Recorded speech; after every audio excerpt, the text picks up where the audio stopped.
You can see from the title, Advanced Toy Restoration. So just to let everyone know, normally in this kind of instance, we would do a potentially like a case study and follow that through. We don't have a case study.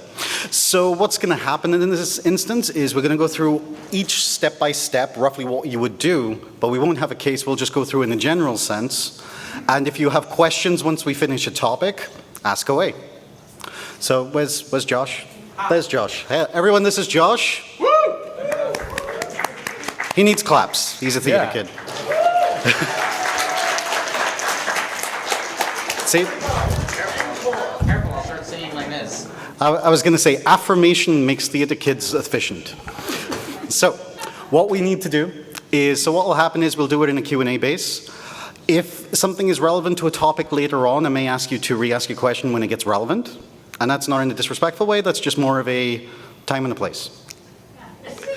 Great. So what we'll do is, well, we'll open it up. We're going to see if we can get a chance of like an actual demo of something. I'm saying this with a posed look. Okay, we'll see. We'll see if it's salvageable for what's about to happen. And yeah, if you have questions, wait until the topic ends, and we can then talk about it, and then we will move on to the next topic. That sound good, everyone? Woo! Okay. Do you want to introduce me? Oh, I suppose. Everyone, Darryl, right? Hi, everybody. Hey! This is Darryl. He's very kindly decided to help because Darryl, like myself, shares a passion of restoring junk. Yeah, I like junk. Yay, jump. Oh, yeah. And this is also Chris.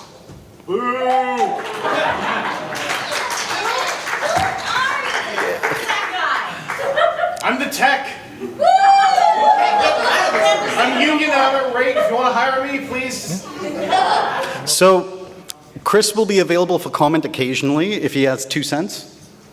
They don't make pennies anymore. Thank You're you. supposed to keep them for situations like this. Love Put you. them in my Beast Hunter Primes as ballasts. Okay. So everyone, thank you for joining us. And again, bear with us and let's see how this goes. Warning.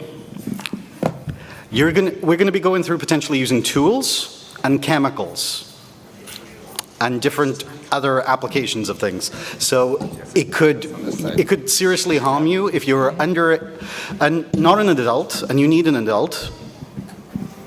Then make sure you have an adult, and as an adult who may be supervising a child, make sure that you're the one handling the scary stuff, or maybe say, hey, maybe when you're older. There's an element of humor that we put through all of this stuff, but this is serious. So, you know, if you're going to be handling chemicals and you don't feel like it's safe, maybe stop. Yep. The way I always tend to look at it is if you're an adult and you think, do I need an adult?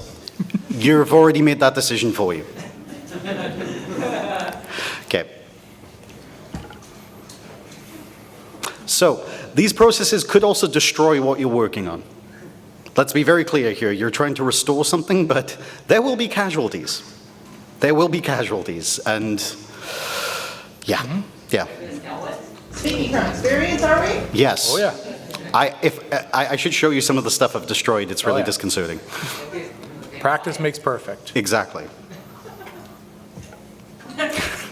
We're not joking, guys. I mean, in all seriousness, please look after yourselves, look after your family. Make sure you're able to do this, because at the end of the day, toys are toys, people are people. Okay? So, speaking of which, and we're on about practice makes perfect, when it comes to restoration, there is a savior. There is a savior that helps practice. There is a savior that is there to fight and die for your progression into being a well restoring person. Searchlight. Yeah, hear me out. Searchlight is a throttle bot which is usually relatively cheap. You can find them anywhere between 10 to 25 bucks max. And here's the thing, you want this as messed up as possible. Mm-hmm. You want him mustard colored. Oh, yeah. You want him with scratch paint. You want him that he has seen a cold, dark night, and you need to bring him to the light, hence the pun. And the good thing is with this, if you test these out and you break a searchlight, oh, you've wasted, well, not wasted, you've learned from the expense of like 10 to 25 bucks. You do that on a Star Saber? No. A bit more than crying. You're rocking back and forth, growing mushrooms in the corner. So this is why. Searchlight, if you're able to get hold of a Searchlight that's messed up, I highly recommend it. And the good thing with Searchlight too, he has gears. He has a motorized gimmick. So when you get into fully taking them apart or working on rubber tires or... Yep, I was going to say the rubber tires. Yep. And another option that, what was your backup option if you can't find a Searchlight? Another really cheap one is first aid. You can find a first aid from the Defensor set, right? These things are a dime a dozen out there, and they may not have the motorized gimmick, right, which is really a really handy thing to get to work with, but very easy to find. Also a run-amok. Run-amoks are also a little bit more harder to find, though, for whatever reason, but they do have the gimmick, the motorized gimmick. And you're also dealing with springs with a run-amok too, Yep. so it's an extra bit of difficulty. Yep. Hey, if you want to build yourself up, first aid, Searchlight, run-amok. Yep. And then you're ready to tackle the real stuff. That's right. Tools. Now, I do have some tools here to show you, right? But the first thing we're going to be dealing with is... Potato chips. every essential. Yep. Sorry, this is my emergency toolkit. So the first thing we're going to be dealing with is... This is your saving grace, whether you're restoring or just a regular collector. And that is a spudger. Now, a spudger is a nylon prying tool that is usually used for phone repair. I would recommend using this when you have your toys. Because, you know, you get that thing that you're like, oh, I'm going to grab a scissors or a knife to pop something. Don't do that. You'll break everything. Use one of these, because this being nylon, this will break before your toy breaks. You can get like a pack of like 200 for like 20 bucks, something like that. Has anybody replaced a set of stickers for for the Repro Label set or the Toy Hack set, right? Have you used your fingernail to take the original set of stickers off? No? I have. It hurts like a mother once you finish taking all the stickers off. That will save your fingernails from just grinding away on those stickers. Yeah. So you see the amount of pressure I'm applying on this, and it's bending. So ABS plastic is much harder than this. And this is cheap nylon. This isn't like industrial nylon. So this is gonna, see? There you go, Chris. Matt, why did you do that? Okay. After that, screwdrivers. Now, screwdrivers, we're gonna go into a lot more in depth than screwdrivers, but I'm just gonna show, I have quite a few in here which we're gonna go through, because that is a very particular topic. Yep. And then after that, calipers. I have another set on calipers, and we will go through this in a moment, because people ask a lot about calipers. And I'll also explain what ones are and how to use them. Then moving on from calipers is, something else. A spudger. So this is a spudger. It's a nylon prying tool used for phone repair. Do you want another one?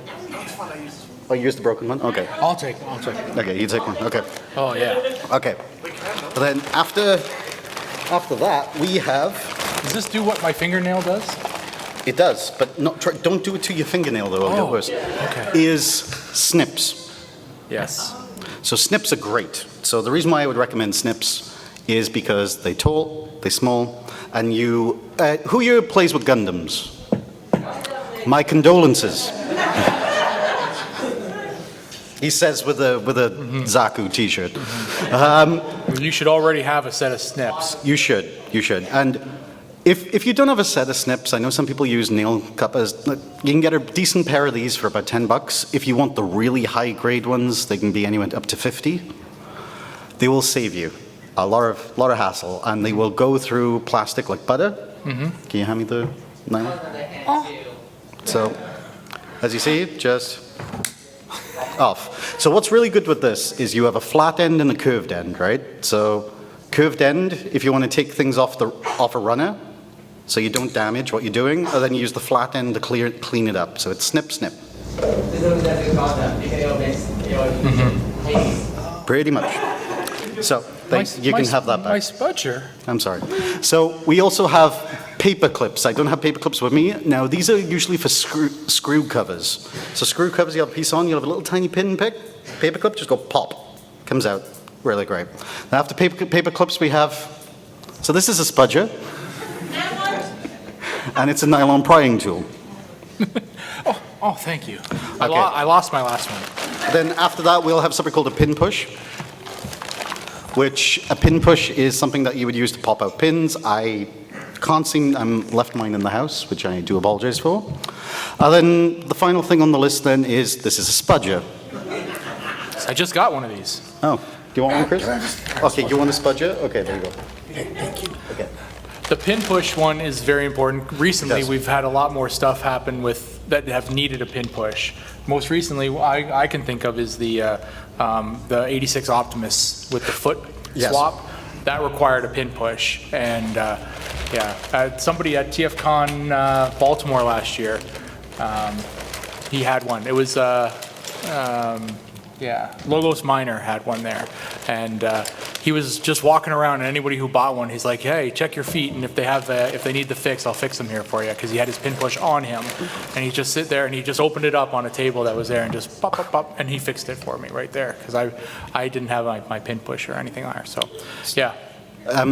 Also, if a pin push, if you don't have one, usually if you buy a multi-set screwdriver set, there will be pin pushes in there, and you apply things on. The other thing that I don't have on this list, which I should specify, is a lighter. Now, here's the reason. Are you Gundam fans? Who actually uses one of these? Good man. So what happens is, so you know when you cut a sprue, and you get that little bit of like discolored plastic? Yeah, I know the thing. Yeah, so what you do, this is a spudger. You go like this and you go, whoop, and the discoloration will disappear. Again, use at your own risk and practice on a sprue tree before you actually do it on your model. Yeah. So, and also if you're cutting stuff from a toy, or if you're having to cut something else off, that is ideal to use. It's great with translucent plastic as well, but be very quick and be very delicate with it, because what's worse than getting something with translucent plastic? You cut a piece and you're like, oh. So Remember also that is now fire, and if you're doing this in your house, especially if you're also into the chemicals, right? You need to be fully aware of your surroundings, okay? If the chemicals that you're dealing with have the flammable symbol on them, don't bring out the lighter. yes, Right? yes. Especially with some of the other stuff we're about to get into. Also, there was something else I was going to say. No, you are right with the chemicals. Sorry.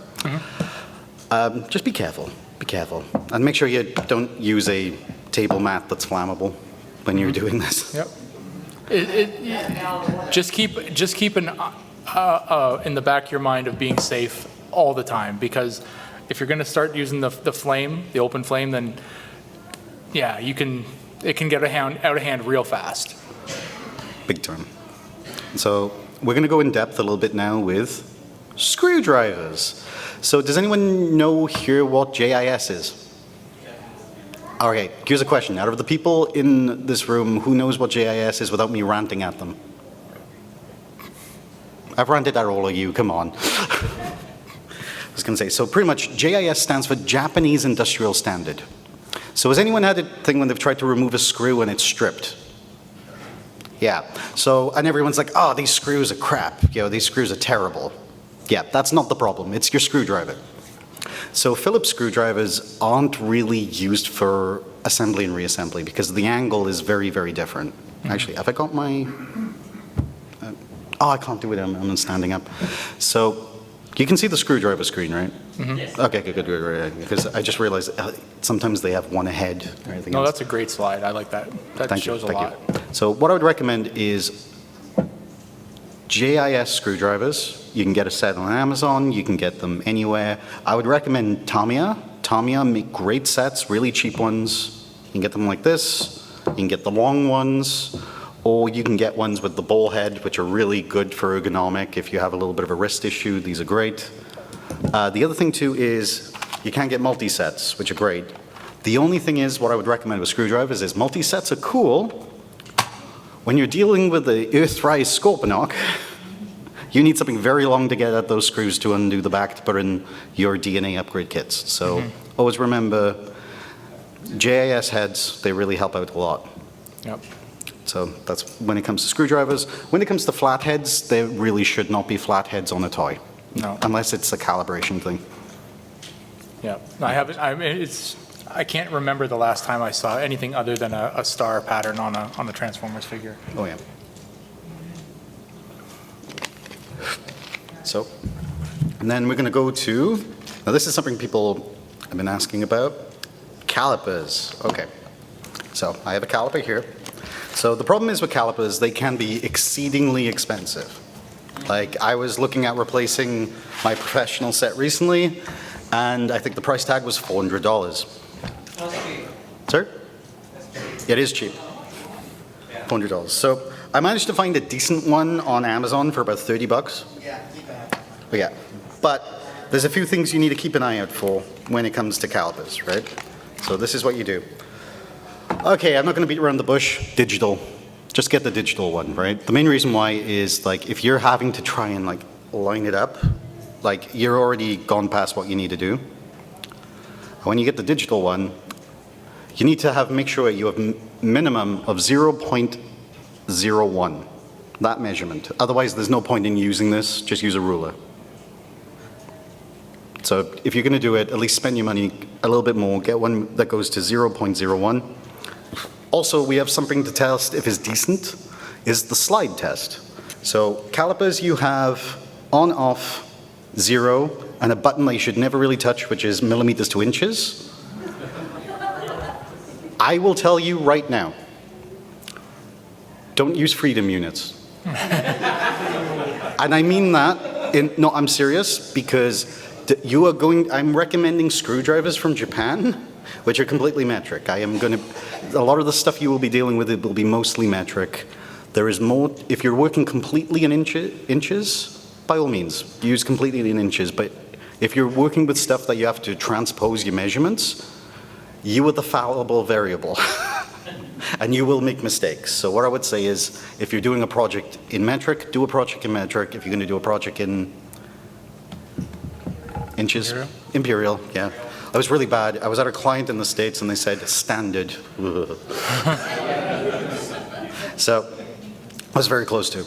So what you do is you press how you do the slide test is you press the 0 button, and everything should go at 0, 0, 0. So what you do, you have a wheel, so you slide it out, slide it back. That's at 0 point, see, the measurement's changed. I don't know if anyone can see this, but it's like minus 0.001. So what you do is you set it, and you do that a few times. After 4 times, that is still 0. That's good. When you start to you expect a little bit of variance, but like maybe 0.01, but if you're out, there's no point.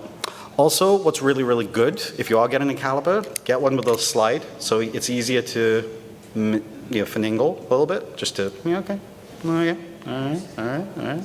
And then you get a lock as well. If you get something like, oh, I need to make sure I get to this measurement, and then you lock it. That's not going to budge. You get your measurement there, and you can keep checking. Also, if you're measuring on the outside, you have these, and then these points on the top are for the inside of something. See? So this set cost me about $30. This is the one thing that would cost you a bit of money. So, and I think that's tools. Tell me what you would use. Oh, great. Okay, so this is just for precise measurements and making things line up. So to give you an idea, most manufacturing tolerances in regards to anything in regards to the plastic industry is about 0.02. Or, no, sorry, not 0.02, that's extra money, 0.2. There we go. That's the regular tolerance, because 0.02, you're paying a lot of money for that. So if you're trying to make sure something fits, you want to make sure you're in a certain amount and how much you need to take off or how much you need to make sure it can move around to get where it needs to go. Yeah. Anything else? No?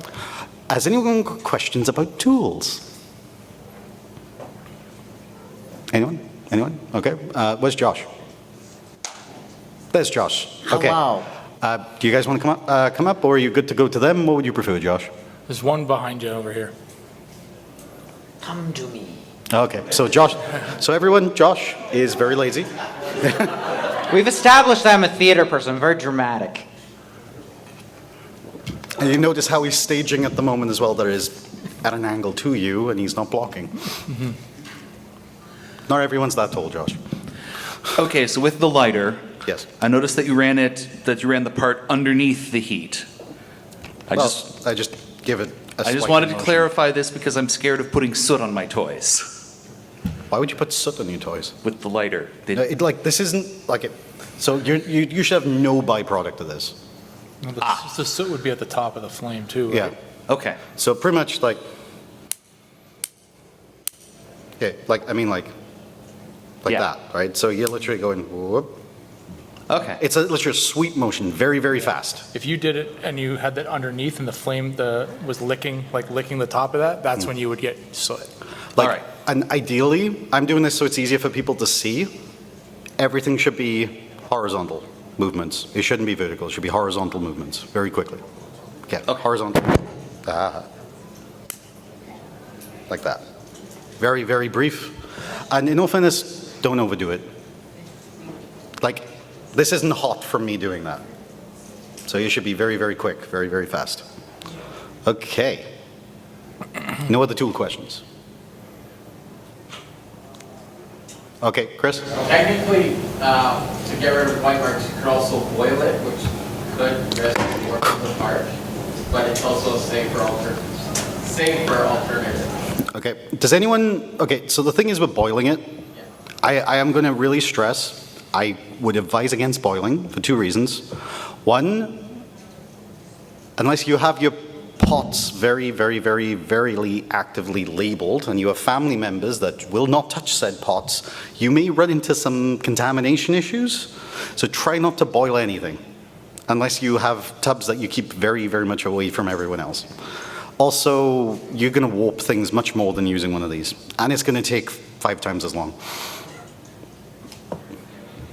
So let's dismantling. Okay, I could not stress this. Take your time.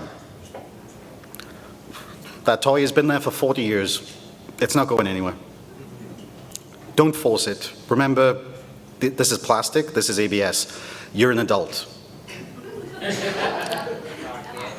You are not a child. You have enough force in your hands to break it. What about an elder? What about elder? No, like you can break it. You will be able to break it. You can break most things with your thing. A lot of, oh yeah. Oh, he's good. He's good. Okay. Yeah, you got him in position. It's all right. I'm just prepping this for later. So, for instance, your force, right? For the people who didn't get, and I'm probably going to be shot for this one. So, this, for instance, right? Like, I'm pushing this. I know, everyone knows about the issues going on with this, right? I'm feeling this, and I know this is rock solid. If I physically push this, this is going to break. Don't physically push it. Don't do it. If it feels like, oh, that's pretty tight, reassess it. Look, can you loosen something? Can you dismantle it? Look at it that way. Also, if something's not coming apart, take your time. Use the spudger. It is your friend. You will dispose of your friend quite a bit, so you're evil, but it will be great. Oh, I can comment on that actually. Yep. I needed that spudger because I didn't know how to get the cab off the back of the fire engine. The tab-in spots were so tight, I asked for it so I could just slide it in and see what popped up. And that got it to come out. So in one of the other boxes, there's an instructions on how you need to separate the cap. A what? into 2 bits. That's not one of the tools that you talked about. I'm on about restoration, not a brand new toy. So, but yes, take your time. Take your time. Sorry, I'm trying to get stuff out to give you examples of stuff. So, with regards to dismantling, you'll come across screws that don't seem to want to come out, right? Rusted screws, stuff like that. Most of the time they are into plastic, right? So again, focusing on the take your time, right? If you go in there and you're just grinding on a screw, you're back to the tools, you're probably using the wrong screwdriver, right? If you get the right screwdriver, you're going to get that screw. If in fact you are then still not getting the screw because you've damaged the screw head at the start, or B, it's just not coming out, right? You may need to find a way to loosen it a bit, which we can go into in the coming up. So, do you have there's a couple different ways to do that. So Yeah. One of them is I don't like to use WD-40. no. Don't use any kind of WD-40 or anything like that, because this only piece of metal you're hitting is the screw, right? Yep. Chemically, by heating it up, you're going to expand that plastic. So if you can get the piece warm, like the piece of plastic warmer, then you should be able to actually, get that screw out a little easier. But if you've already damaged that screw, you're going to have a harder time, right? Especially if it's deep in a hole. So, yeah, it's going to be trouble. So one of the things I would recommend is a little spritz of white vinegar, especially with rusted screws. It'll help clean up anything that could be causing a bit of it to slip, like on the screwdriver or anything, but also if it seeps in a little bit, it'll help dislodge some rust. The other thing too is when you are heating something, we don't mean use this. We mean on your hands, give it a cuddle. Just don't sit on it if you want. Just don't use flame. Flame bad. And fire bad. Sorry. I'm trying to stay away from Prometheus jokes. So, the other thing to do, clean workspace, because you're taking pieces apart, you don't want them to go everywhere. You don't want to lose things. Make sure you're on a table. Make sure you're not sitting down and you have bits all over you and oh no, my carpet, And then you're going through a vacuum cleaner bag and thinking your life choices. Yeah, I went down a weird thing with that one. You'll lose screws. It's going to happen.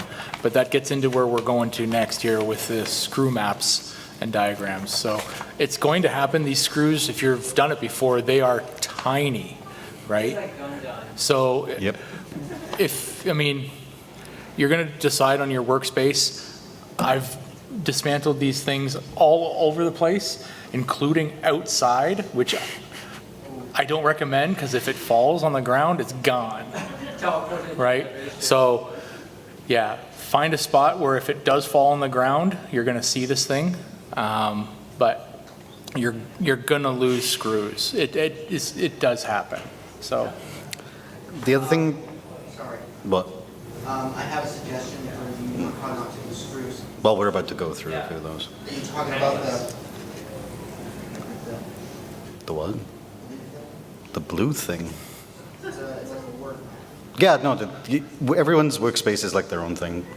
Some people don't find those comfortable. And the thing is with work mats, you run into the weird thing of you got to make sure that it's a non-static work mat, but you also got to make sure that you check the coating that it stays non-static, because those coatings can go depending on how much you use it. Really good rubber one on Amazon. Right. Well, what you do is you avoid what I would recommend is just get a base work mat. You can get some really good mouse mats that are non-static. You can get a cheap one, relatively easy. But the main thing that you need, more than anything else, is a screw map and a diagram. So what you tend to do is you look at the area. You don't have to be a Picasso. You don't actually. He was really abstract. Wrong artist. You just need something that is a bit more ideal. So like for instance, this is one I used when I was fixing my Omega Prime. I spud you. I just did a thing of like, oh, I got 3 screws on the backpack and I have 6 screws on the back that I need to undo. I put holes to where they are. Normally what you would do is you would say, oh, this is S1, S2, S3, S1B, S1, S2B, like that, because that's the back. And then you would label up here, this is S, like that. If you're only doing something simple like this, it's not too bad. When you get into like a whole figure, it can be very, very particular. So it's always good to do this. The thing you do on top of it then is if you want to take them into little baggies, if you have to like stop for the day or anything like that, do them. But then if you label them and you put a label on the bag, you know exactly where everything is, if that makes sense.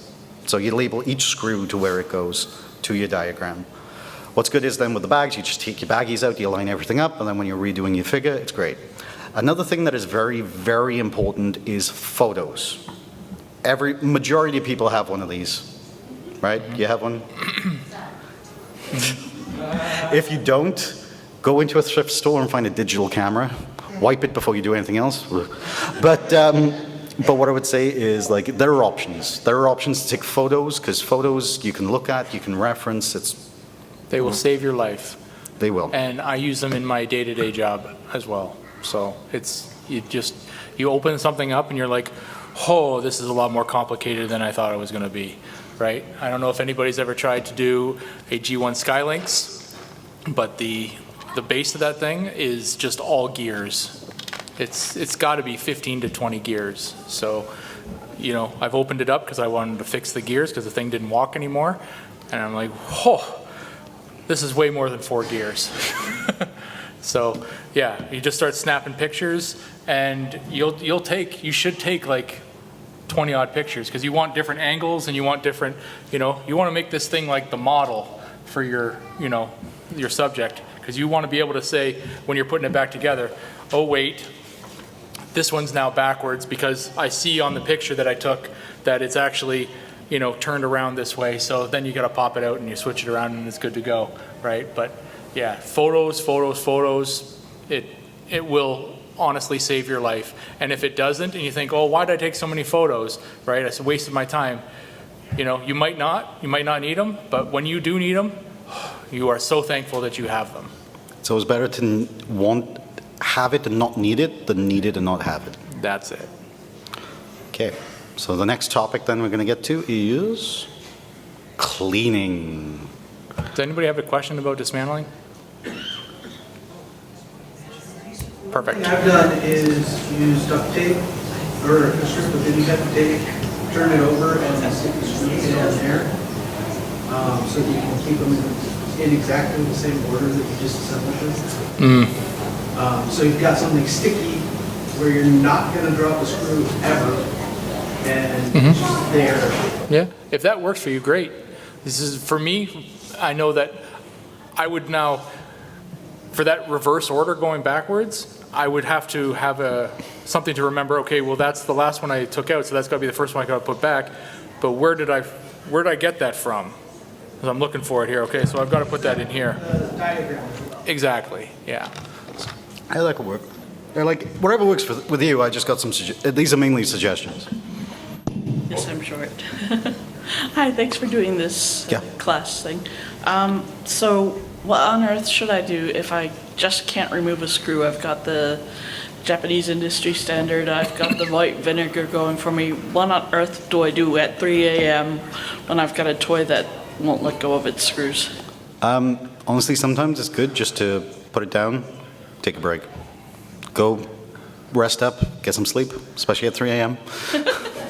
And so, I mean, other than that, if you've been hitting a figure, this is absolute worst possible case, right? But I've drilled screws out. Yep, you can do that. It's like I said, you're out of options, right? But you'll need a power tool, right? And you'll need a way to secure the thing, and you need to be okay with the fact that how you've secured it lets go, and you send this figure across the room, right? because it happens. These aren't wood blocks, right? There's no set space to actually grip it, right? So you got to be okay with the fact that it's going to break loose of how you've got it secured and be gone, right? So you got to drill into it really carefully, right? And yeah, if you can pop the head of that screw that's gone, that you can't get off of there, then the piece will come out. So what's really good is, as well, is you can get screw removal bits that you drill one way, you twist the rotation, and it pulls it out. So that's usually good if it's been stripped. If you are drilling it through, just make sure that, find a screw that's close to it, make sure you undersize your drill bit to what that screw is, because you're going to be drilling through, and then hopefully you can pull the rest of it. And how exactly do you use the needle punch? That was my Needle punch, you literally, what I tend to do is, if you're doing a punch for pins, what I would recommend is either getting like a balsa wood or something really soft wood, or even like a tea towel, like a kitchen towel, like fold it, put the part on, and go pop. But on what you'll have, this is a spudger, you'll have a pin, which will be a bar. But primarily Hasbro uses ones with one serrated edge. So serrated edge is what causes the friction to keep it in there. You need to push the serrated edge out from the regular cylindrical edge. If you push that serrated edge through, you've kind of just destroyed your pin, the whole thing. You'd have to get a bigger sized pin to go through. So that's pretty much that. Tell you what, guys, I just realizing the time. This has already been 40 minutes. We're gonna save questions until the end because I didn't think this through, and I do apologize. Rapid fire. Rapid fire. Cleaning. Okay, so cleaning is very important for later on in certain things, especially when you come to things like stickers, or if you're going to do a process that we're going to talk about later on, because it's going to massively impact things. So light to fluid is the best way to remove stickers. You can use something called Goo Gone, but if you want something a bit cheaper, butane is great, and when it evaporates, it's non-toxic and it's not there anymore and it's not flammable. I love Goo Gone. Yep. I love Goo Gone. Problem is it does leave a residue, but you just have to clean it afterwards. And your stuff smells like oranges. So, yeah. But yeah, you do need to clean it right afterwards because there is a chemical going on there, and it will eat away at your figure. Yep. The other thing then is for battery acid, white vinegar. Again, white vinegar with a toothbrush, get in that. Don't use that toothbrush for anything else besides white vinegar and battery acid. Don't even use that toothbrush to clean the figure, because you do not want that going anywhere near the rest of the figure. No. If battery acid doesn't, if white vinegar doesn't get enough around it, watered down isopropyl. For really stubborn stains, I have recommended watered down isopropyl, and when I mean watered down, I mean like, oh, here's a glass of water and plop, plop, isopropyl. Be very, very light with it. And in all fairness, soap and water. Take out a different toothbrush to the other one, and just soap, water, get some running water on it, some soapy water, that'll do everything. And if you've got something that you notice it's really streaky or really bad, Mr. Clean Magic Eraser, get like a full eraser, just chop it all up, use the little things like pads, and just get at it. That'll be great. Yep. And so, this is where we can get into hazard chemicals time. So, okay. I would always recommend, even if it's something that's standalone and not in pieces, put it in a tub. You have a tub for this process, nothing else goes in this tub, make sure it's a translucent tub. It can be small, get like something from like the dollar store or something, and when you put it in, it does not, you do not use that tub for anything else, because everything that's going to go in that tub is hazardous. Also, you can see what's in the tub. So like you're not going to pull something that you don't know. After that, treat the components. So if you're using retrobrite, the process of retrobrite primarily uses peroxide to whiten yellowed plastic, whether it's yellowed in different ways, using UV or a few different things like that. There are two different ways to do it. You can either get liquid peroxide, over-the-counter stuff, which can cause a little bit of a problem, Or you can get teeth whitening gel if you want something. Now bear in mind, this is going to destroy if it's in there too long, right? So any paint is going to be ripped. You do not do this to anything metal under any circumstance. This is just for plastic. So if you are putting this into liquid, that figure needs to be completely dismantled and scrubbed before it goes into this bath. If you're using gel, because you can't dismantle it, like try to cover things with like masking tape or different things like that, even if you're using the gel, because the gel can run sometimes. Then you're going to be putting it under a UV light source. Now, if you have your own UV lamps, like if people do 3D printing and resin curing, you can use those. If you don't, sunlight. Sunlight is great. After it's done, clean them. Like thoroughly clean them like you did before you put them in the process. Now, I will warn everyone, if you are going to do this and you haven't cleaned your plastic first, the process will take that dirt into account and you will have the weirdest looking finish that you will ever think of. And it will look dirty, but in not a way you would expect. It's really off-putting to look at it because it's bright and dirty at the same time and it's really weird. On top of that too is, just don't submerge metal because that's terrifying. And I wouldn't personally, like with bigger figures, when you do this to like say like a Star Saber or something along those lines, don't touch it for 6 months. After it's clean, because this process can reverse itself. So after 6 months, that's usually when it would reverse, put it back in, do a second bout. Do it in increments of 24 hours if you're not getting yellowing enough, because you don't want to destroy the plastic either. It'll take a while for you to get used to how to handle it in the particular products. Again, searchlight. Always remember searchlight. Anything else? I was just going to add that everyone always thinks that you can only whiten white figures. There's an awful lot of other figures out there that yellow. If you look at a G1 Trax or a G1 Sideswipe, you'll think, why is this figure darker than the another one that I have? And you're thinking, you know what? It actually is yellowed. There's a yellowing plastic, thing going on with this one. So you can whiten these figures with the retrobrite as well. It's just you're not going to notice it as brilliantly as you would on white. Yeah. G1 Siren is a big one as well. He turns green. And so does I don't remember, Blood? What's Blood's Western name? Bombburst, thank you. Bombburst, yeah. Sorry, only thinking in Master Force. Okay. Yeah. Yep. Right. Scanning and printing. That is an entire panel by itself. Scanning and printing. So we're not going to really cover that today because we will be here for like another 8 hours. And I would like to do that much more in depth. Painting. Wow, I really didn't format that well. With painting, right, clean the area like we've been discussing. This is a very quick one. Clean the area pretty quickly.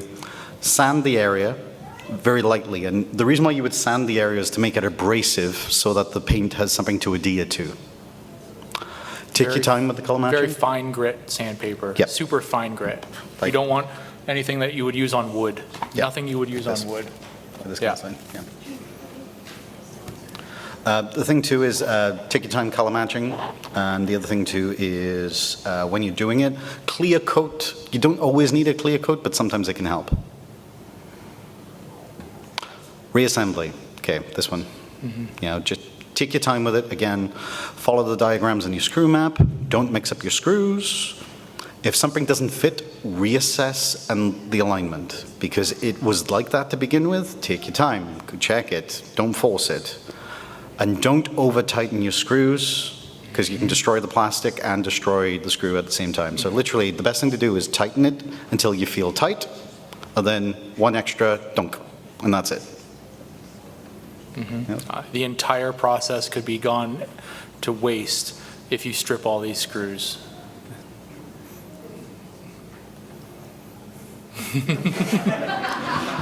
Okay, I'm going to be very quick and say this. They will make better stickers than any of us ever will. Yep. They already have a resource. They already have everything ready to go. Yeah. We're not sponsored by them, FYI. This is just, this will save you time. understand point 3, but what's point 7 about? That's a separate panel.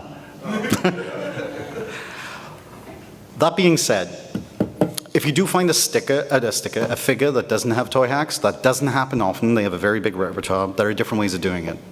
First is salvaging and removing the stickers. That, again, I would recommend lighter fluid for that. Put it on a backing sheet and scan it into a computer.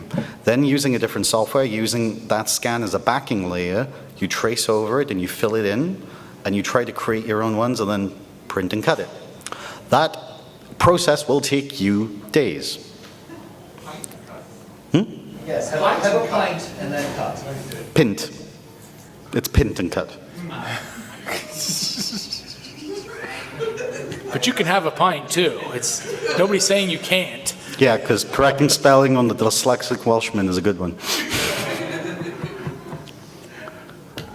Thank you. So, how long do we have, Josh? 7 minutes. 7 minutes. Okay, so here's the thing. Do you guys want a quick demonstration on how to do something, or do you want to ask questions? Do it. So, this is a screw map. Who's got a stopwatch? Who's got a timer? Okay. Everyone in this room. Okay, well, so I'm going to do Omega Prime, and I'm going to talk you through. Matt, that's a lighter. So I'm going to use my screw map. Okay, Ready? Tell me when to go. Go. And it's broken. So literally, take your time. Okay. Take one screw out. Oh, God. Yeah. So pretty much don't do it, and take your time, practice it. Also, magnetic screwdrivers really help. Mm-hmm. Oh, yeah. So this has 3 screws on the side. So we're doing, yeah.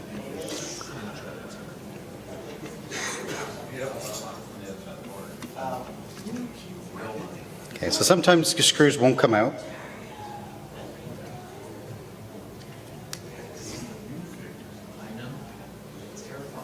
It is terrifying. How do you think Chris feels? This is his. It's not even mine. How many? I'm filming it. Great, Chris. How many of you have done this fix already? Now, that's a good number. Well done. Yeah. Hey-o. Hey-o. Although it was after the second transforming it. So he does have a little bit of, No, not necessarily. That I was going to say.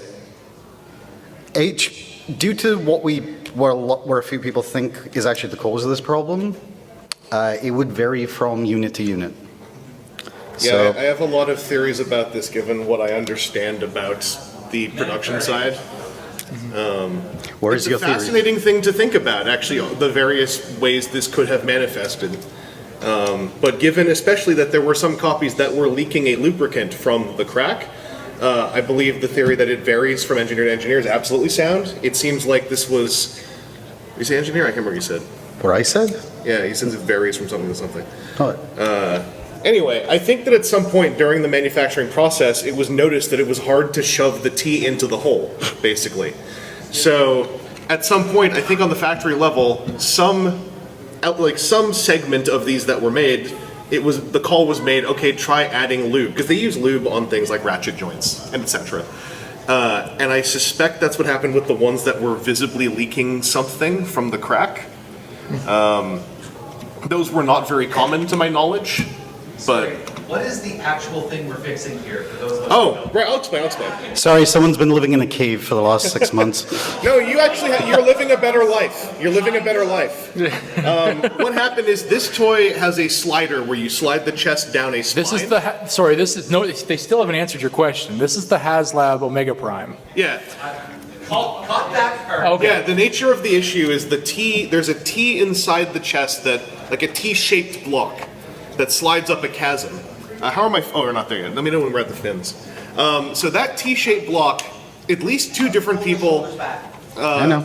at least 2 different people have Trying to get the screws out. measured the T block and the hole it goes into. They do not match. So something happened to make the T block too fat for the hole, That's why some people received this toy with a visible crack on the chest from the force of the block going in. This one doesn't have that. Most Canadian copies don't seem to have the crack, which lends a strange credence to the notion that maybe we just got better ones. Haha. Benefiting from the running change then. Well, whatever happens, yeah, there's no evidence really if there's a running change either. It could just Only be on the Japanese ones there's evidence of a running change. Oh, there is? Well, no, that they were changed out after the factory. Oh, okay. Oh yeah, how are the fins? What fins? No, we're here. Okay. Oh, you got a little bit of flashing in there. How are my fins looking? We got any bent ones? No, your fins are actually really good. I have immaculate spinal fins until Matt threw it across the table. 4 minutes. 4 minutes. Okay. So, what we're looking at here is you have this slider, and you have this shaft, right? And so yeah, that's way too big, right? So this is where we take the caliper, turn it on, and we look to what should be inside the shaft. So we're looking at. Okay, so we're looking at, that's about 27.3 millimeters, right? 0.03 millimeters. Then if I'm going here with what we have on there, we have 20, oh, actually, I measured the wrong thing, look at me. Should have measured the fins. Okay. Yeah, Jesus. Okay, so if you notice, yeah, that's no, Yeah. yeah, that's not getting on, right? Yeah. So what we're going to do, a little tip on sanding for everyone. Where's the sandpaper? Did it fall right down? here? Where did it go?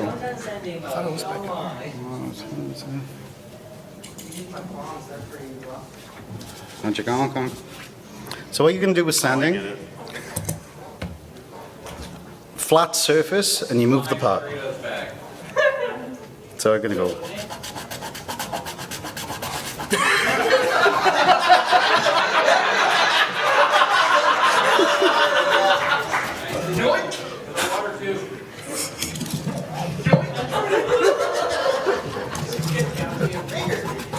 Okay. The tip is he's sanding the object on sandpaper that's on the table. Yeah. So do it every so often. Where'd my caliper go? Right here. Yeah. Did you move my caliper? I'm trying.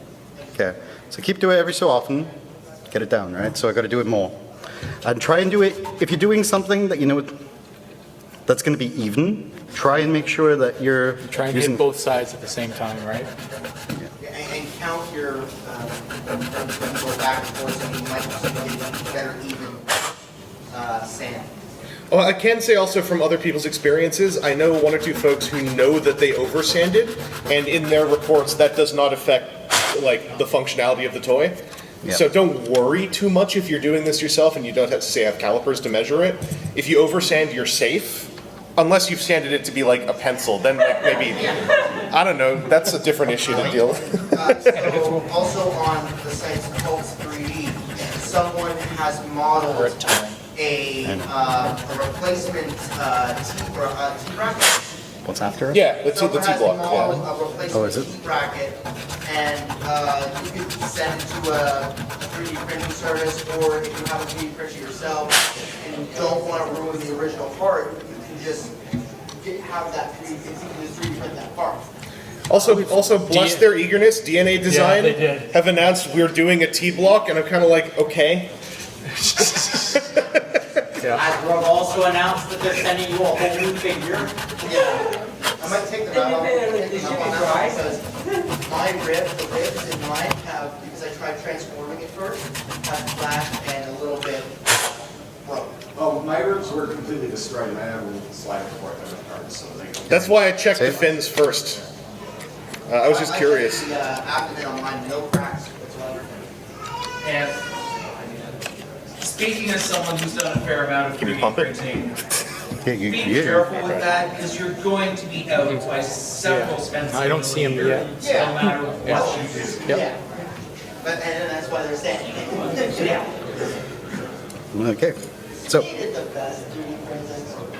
So we should be seems should like be we've, good to reassemble now, and Okay, so now I have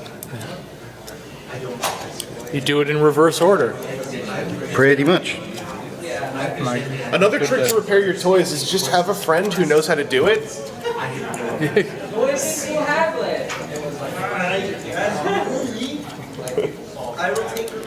We good to close this out? Yeah, pretty much.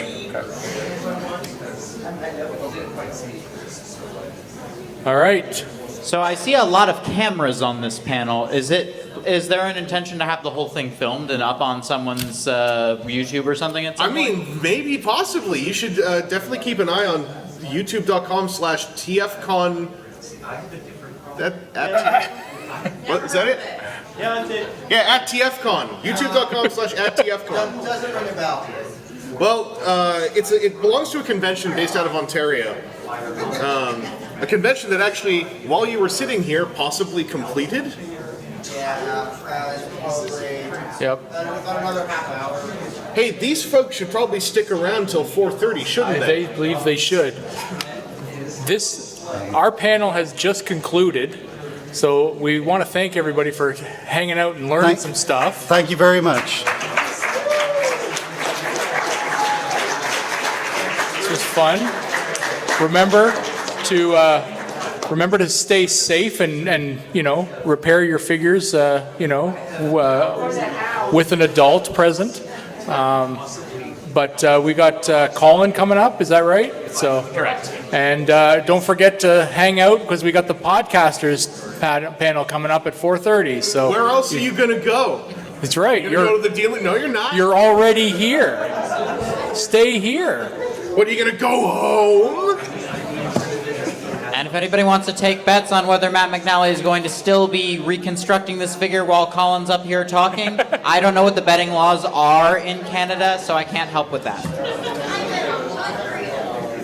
He's almost done. I'm pretty much done. I don't see Colin. If I needed to print You'll be here in a second. what would I print them on? What kind of In all fairness, I've only done it a handful of times. For printing stickers, as I said, I try to do toy hacks all the way. Yeah, toy hacks is really good. So we'll get you guys clear. Yep.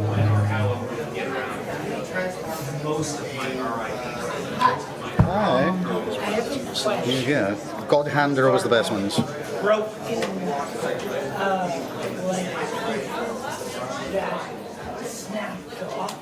Yep.